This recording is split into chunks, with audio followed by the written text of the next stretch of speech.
Good morning deer মাধ্যমিক aspirants, welcome to Anima edu classes. দেখো, previous ক্লাসে আমি ইতিহাসের প্রথম চ্যাপ্টার স্টার্ট করেছিলাম ক্লাস 10-এর। তো আজ তার সেকেন্ড পার্টের ভিডিও। তো এই পার্টে আমরা চ্যাপ্টারটাকে একদম পুরোপুরি কমপ্লিট করব। তো দেখো, আগের ক্লাসে আমি যতগুলো সাব টপিক ছিল, মানে আধুনিক ইতিহাস চর্চার যে বিষয়গুলি ছিল সেগুলো নিয়ে আলোচনা করেছিলাম। তো আজকে আমি আরেকটা টপিক নিয়ে আলোচনা করব, যেটা হচ্ছে আধুনিক ভারতের ইতিহাস চর্চার উপাদান ব্যবহারের পদ্ধতি, মানে মেথড। কোন কোন মাধ্যমে বা কোন কোন উপাদানের সাহায্যে আমরা আধুনিক ভারতের ইতিহাসটাকে দেখব, সেটা নিয়ে আলোচনা হবে। তো দেখো, প্রথমেই আছে ইতিহাসের উপাদান, মানে সোর্স। আমরা কোথা কোথা থেকে বা কোন কোন জায়গা থেকে আমরা ইতিহাসের ইনফরমেশন বা তথ্যগুলো পেতে পারি, তারই একটা চার্ট বানিয়েছি। তো দেখো, প্রথমেই দেওয়া আছে সরকারি নথিপত্র, তারপরে আত্মজীবনী, তারপরে সাময়িক পত্র ও সংবাদপত্র। তার মধ্যে দেখো, আহ সরকারি নথিপত্রের মধ্যে দেখো সরকারি প্রতিবেদন, সরকারি চিঠিপত্র, ডায়েরি, কাগজপত্র, এগুলো পাওয়া যায়। তারপরে দেখো গোয়েন্দা রিপোর্ট ও পুলিশের রিপোর্ট বিভিন্ন। তো সেখান থেকেও কিন্তু আমরা ইতিহাসের অনেক কিছু ঘটনা জানতে পারি। তারপরে দেখো আত্মজীবনী। দেখো, আমি আত্মজীবনীর মধ্যে কিছু বিশিষ্ট ব্যক্তির আত্মজীবনী নিয়ে, মানে আত্মজীবনীর নামগুলো লিখেছি। তো সেগুলো শর্ট কোশ্চেনের জন্য কিন্তু ইম্পর্টেন্ট। তো দেখো, প্রথমে জেএল নেহেরু, মানে জওহরলাল নেহেরু, তার আত্মজীবনীর নাম হচ্ছে অ্যান অটোবায়োগ্রাফি।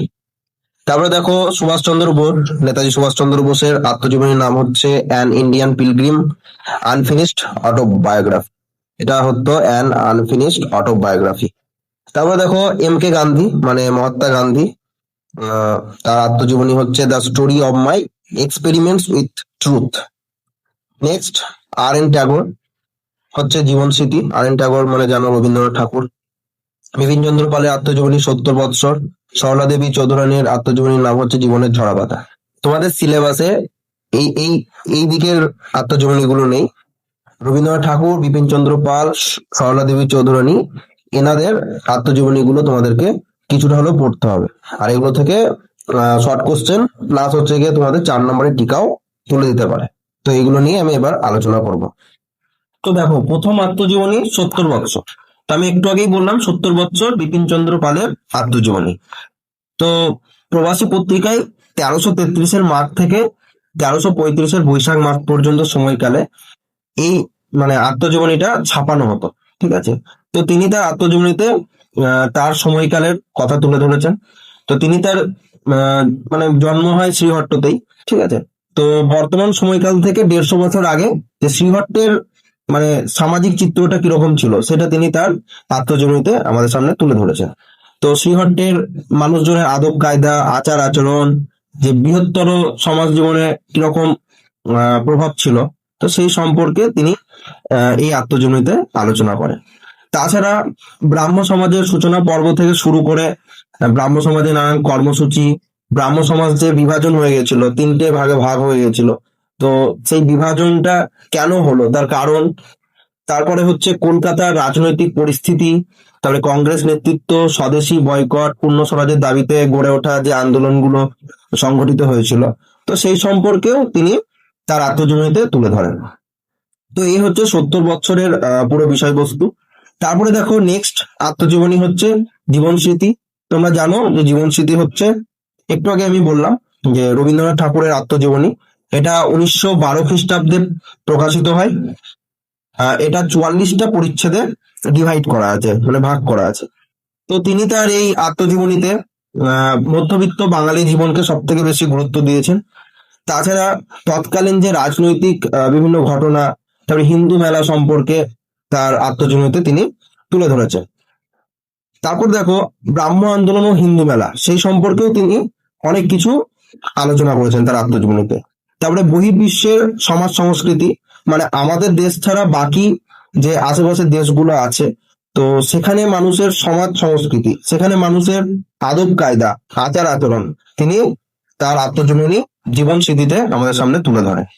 তো এই হচ্ছে জীবন স্মৃতির মোটামুটি বিষয়বস্তু। তারপরে দেখো নেক্সট জীবনের ঝরাপাতা। জীবনে ঝরা পাতা হচ্ছে সরলা দেবী চৌধুরানীর আত্মজীবনী। এটা 1351-1352 বঙ্গাব্দ নাগাদ প্রকাশিত হয়। তো তিনি তার আত্মজীবনীতে ঠাকুর বাড়ির অন্দরমহলের কথা তিনি তুলে ধরেন। এছাড়া স্বদেশী আন্দোলন, সেই সময় গড়ে ওঠা স্বদেশী আন্দোলনগুলি সম্পর্কেও তিনি আলোচনা করেন। তাছাড়া তিনি শরীরচর্চার বিষয়টাকে বিশেষ গুরুত্ব দিয়েছিল।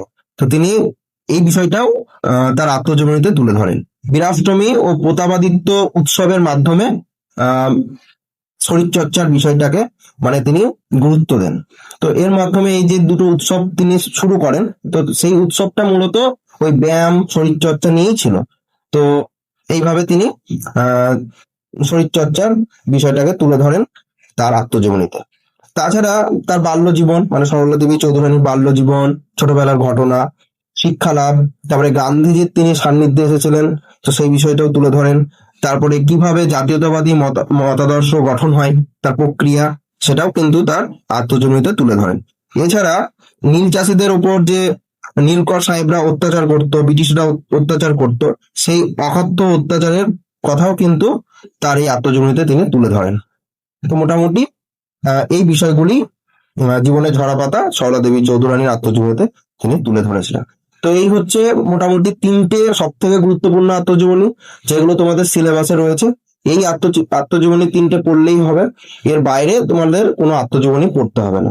তো তারপরে দেখো চিঠিপত্র ও ডায়েরি। তো চিঠিপত্র ক্ষেত্রে যদি দেখি, ব্যক্তিগত চিঠিও অনেক ছিল।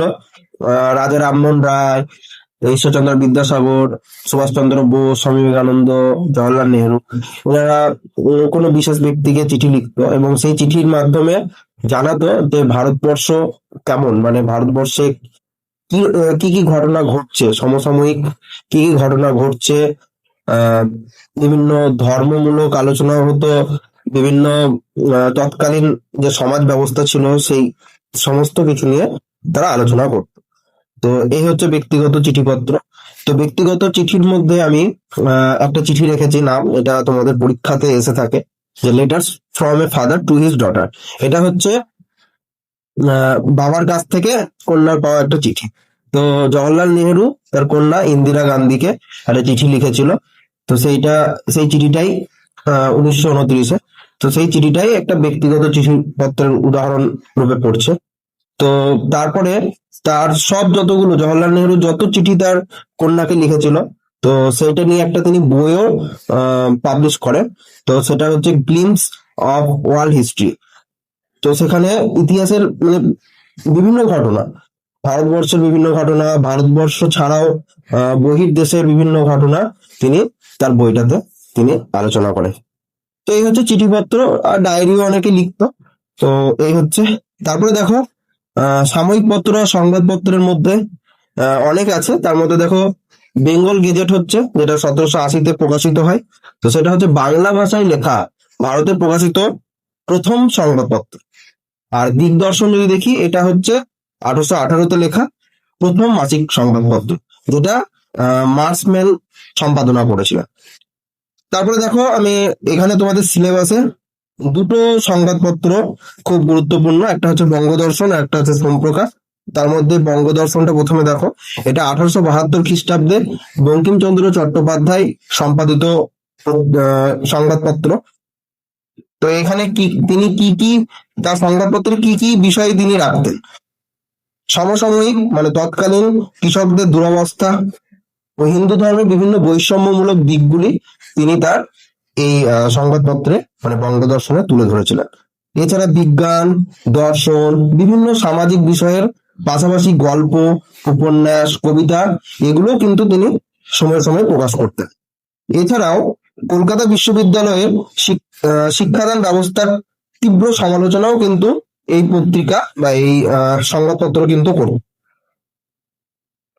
তারপরে বৈজ্ঞানিক ও দার্শনিক বিভিন্ন যুক্তিবাদ, দেশপ্রীতির আবেগ সঞ্চার, জাতি গঠনমূলক প্রয়াস, উদ্দীপনা সৃষ্টিও এই সংবাদপত্রে কিন্তু কাজ হয়ে পড়তো। মানে প্রতিনিয়ত বিভিন্ন জাতীয়তাবাদী কথাবার্তা, ঠিক আছে, দেশের প্রতি ভালোবাসা, তারপরে দেশের প্রতি উদ্দীপনা সৃষ্টি, এই কাজগুলো কিন্তু মূলত করে থাকতো এইসব পত্রিকা বা এইসব সংবাদপত্র। তো তারপরে দেখো সোমপ্রকাশ।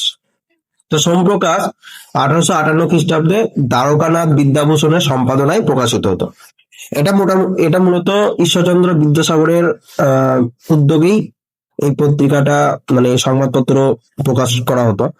তো এটা প্রতি সপ্তাহেই মানে সোমবারে প্রকাশ হতো বলে একে সোমপ্রকাশ বলা হতো, মানে নামটা সোমবার থেকে সোমপ্রকাশ এসছে।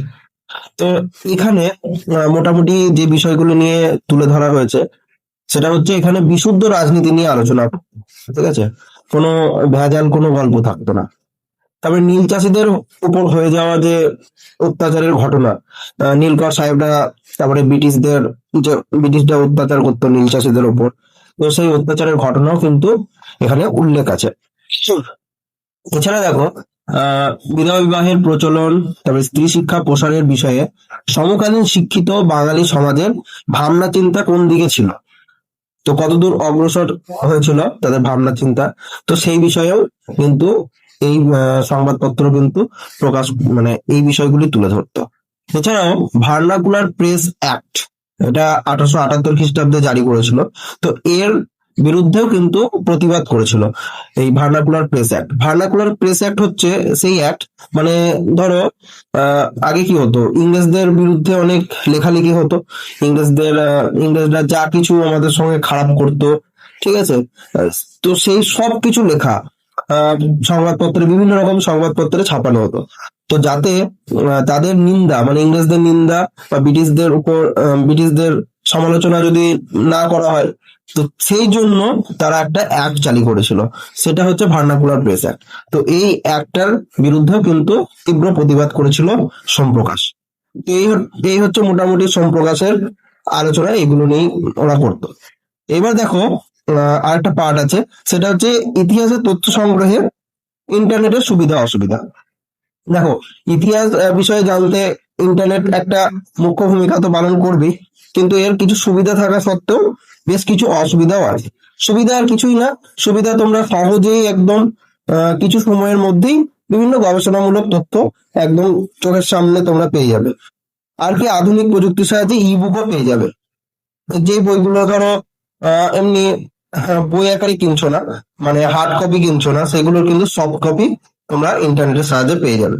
এর কিছু বিশেষ অসুবিধাও আছে, যেমন লাইব্রেরিতে পড়ার যে অভ্যাস সেটা কমে যাবে, আর তোমরা সব বইয়ের সংস্করণও পাবে না, আর যদিও পাবে সেগুলো কিন্তু অত্যন্ত ব্যয় সাপেক্ষ, মানে দাম কিন্তু খুব বেশি। তো এই মোটামুটি কিছু সুবিধা অসুবিধা, আরো সুবিধা অসুবিধা আছে, সেগুলো দেখে নেবে। আর একটা আমি এক্সট্রা ইনফরমেশন রেখেছি যেটা আগে আলোচনা করিনি, সেটা হচ্ছে নিম্নবর্গের ইতিহাস। নিম্নবর্গের ইতিহাস বলতে নিচু শ্রেণীকে নিয়ে লেখা ইতিহাস। তো সেই বিষয় নিয়ে একজন বিশেষ ইতিহাসবিদ আলোচনা করতে, যার নাম হচ্ছে রণজিৎ গুহ।